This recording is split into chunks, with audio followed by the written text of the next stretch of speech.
L'histoire de cette chanson, devenue un hymne, s'est déroulée vers le côté nord-est de l'Inde au milieu du 19e siècle.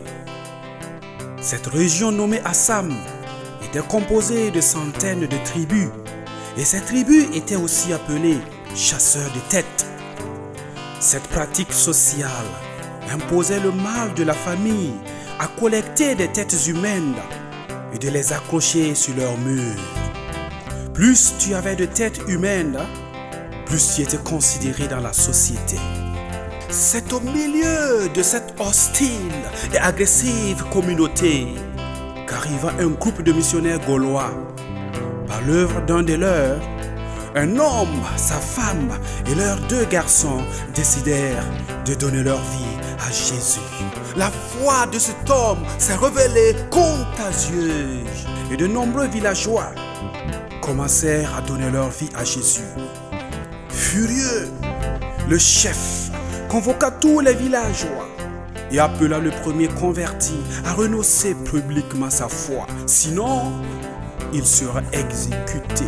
Inspiré par le Saint-Esprit, cet homme, en réponse aux menaces du chef, composa sur le chant les premières phrases de cette chanson qui va devenir célèbre au fil des années. Moi j'ai décidé de suivre Jésus. Moi j'ai décidé de suivre Jésus. Moi j'ai décidé de suivre Jésus. Toujours tout droit, sans reculer. Toujours tout droit, sans reculer. Furieux contre le refus de l'homme, le chef ordonna à ses archers de flécher ses 2 garçons.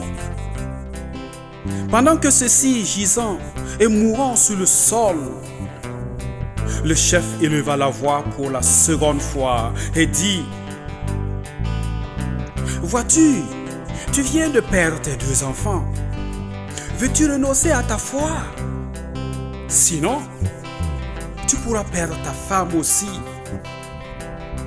Mais l'homme, baissant ses yeux sur le corps de ses 2 enfants couchés sans vie, releva sa tête, observant le chef, observant la foule, et chanta de nouveau le 2e couplet de son cantique. Il chanta le 2e couplet de son chant. Même si je suis seul, je suivrai Jésus. Même si je suis seul, je suivrai Jésus. Même si je suis seul, je suivrai Jésus. Toujours tout droit, sans reculer. Toujours tout droit, sans reculer. Très furieux et vivement remonté, le chef ordonna et la femme fut fléchée à son tour. Elle joignit ainsi ses 2 garçons dans la mort.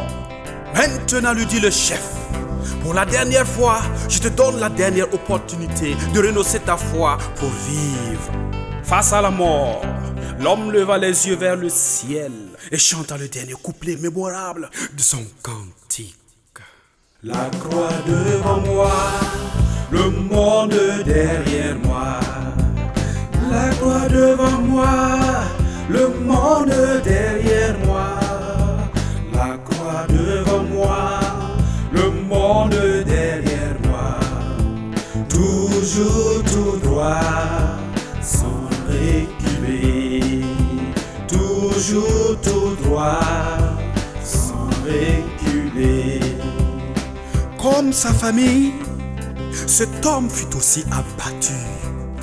Mais, subitement, sur le champ, un miracle s'est produit. Le chef qui avait ordonné le meurtre fut ému par la foi de cet homme. Il s'est demandé pourquoi cet homme, sa femme et leurs 2 enfants ont accepté de mourir pour un homme appelé Jésus. Et il dit: qu'il y a certainement un pouvoir remarquable derrière la foi de cette famille. Et il dit, moi aussi, je vais goûter à cette foi. Spontanément, le chef du village se leva et fit cette déclaration de foi. Moi aussi, j'appartiens à Jésus-Christ.